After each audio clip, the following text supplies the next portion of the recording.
So lately I've been noticing something. And once I noticed it, I haven't been able to stop seeing it because it's everywhere. Hotels, restaurants, travel, events. You know, things that most people probably never even think about, at least not until they're doing life alone. There seems to be hidden penalties that come with being single. Some of them cost money, some of them cost comfort, and some of them just make life a little harder than it needs to be. About a week ago, I had to make an unexpected overnight trip. So I booked a hotel room. There's nothing unusual about that, right? Well, while I was booking it, the app kept wanting to add another person. Different room options, different upgrades, different suggestions.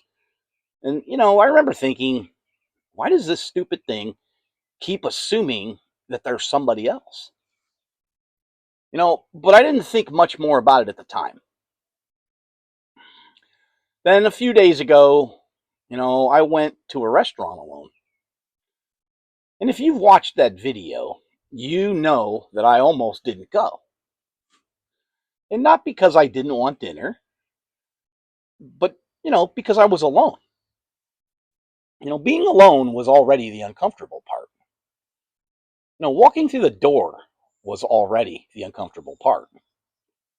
Then the hostess asked if I was waiting for someone. And a few minutes later, the waiter asked the very same question. Now, neither one of them was being rude. They were actually being very nice. But both questions started from the exact same assumption, eh, that somebody else was coming. And standing there, well, sitting there, I remember thinking, no, it's just me. And that's when it clicked. The hotel, the restaurant, same assumption. I guess there are supposed to be two people. But then I started thinking about, the cruises that I've been looking at for the last, few weeks. Because I've reached a point where I've decided I'm tired of sitting on the sidelines of my own life. And there it was again. Single supplements, solo traveler fees, paying almost what two people pay. And actually, in some cases, you had no choice. You had to pay for a double booking. Most cases, actually. And before anybody goes jumping in and, I understand the business side of it. A cruise ship only has so many cabins. I get it. But at the same time, I'm eating for one, drinking for one, using activities for one, taking excursions for one, using one seat at dinner, doing everything as one person. Yet in some cases, I'm paying almost what two people pay. And that's when I knew it wasn't just the cruise.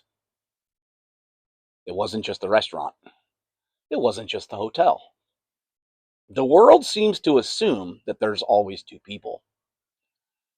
And most people never notice it until there aren't.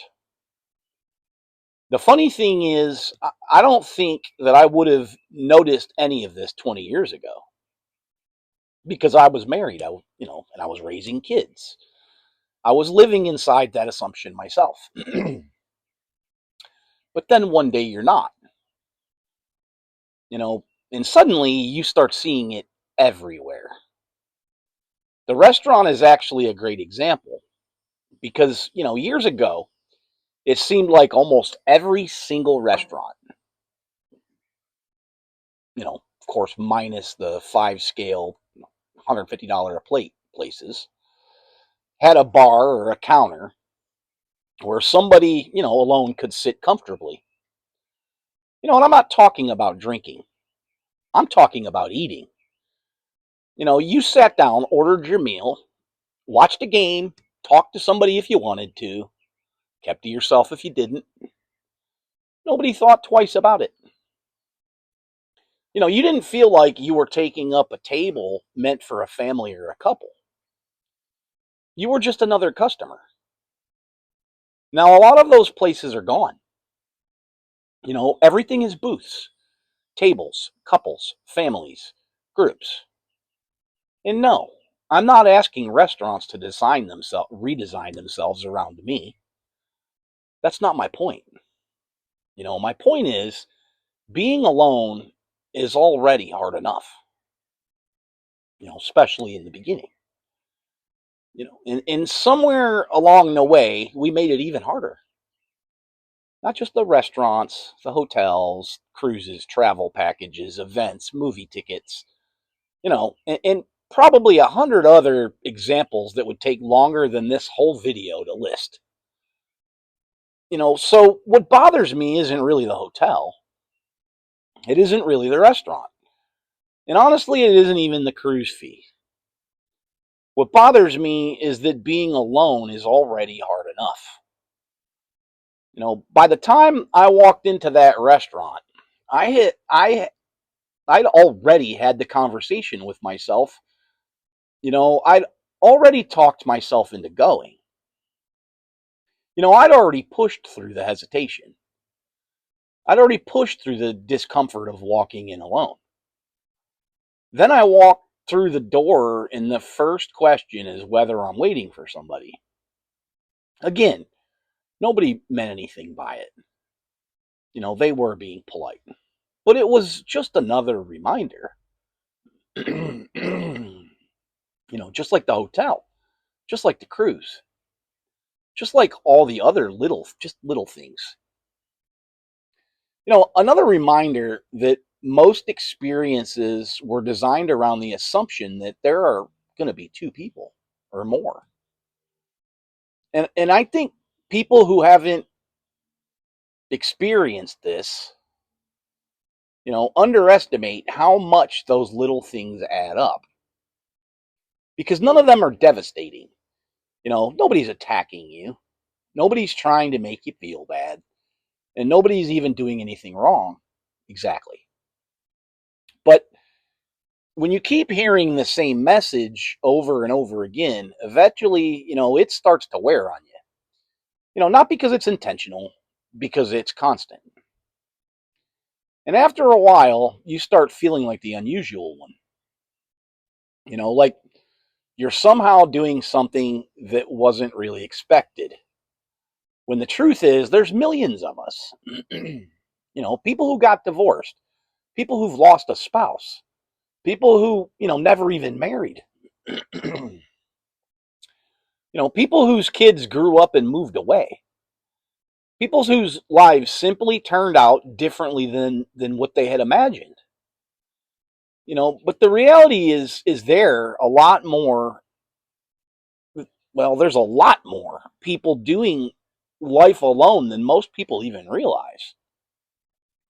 And I think that's why so many people, just stop going. Not because they don't want to, and not because they don't enjoy the experience, but because every step seems to require just a little extra effort, a little courage, a little, extra explanation, a little extra discomfort. And eventually, the resistance starts feeling bigger than the reward. So people stay home, not because they want to stay home, but because staying home is easier. Nobody asks questions at home. Nobody assumes someone else is coming. Nobody reminds you that the world was designed with a different picture in mind. The problem is life is happening outside the front door. And if we're not careful, those little reminders can slowly convince us to just stop participating. I don't want that. Because, the older I get, the more I realize being single isn't the problem. Being alone isn't the problem. The problem is letting those hidden penalties slowly shrink your life. Letting them convince you not to go. not to try, not to experience new things, just not to participate. And I refuse to do that anymore. Because whether it's a restaurant, a hotel, a cruise, a fishing trip, a road trip, or something that I haven't even thought of yet, I'm going. Not because being alone is easy, but because life is too important to keep, sitting out of it. I'll see y'all in the next one.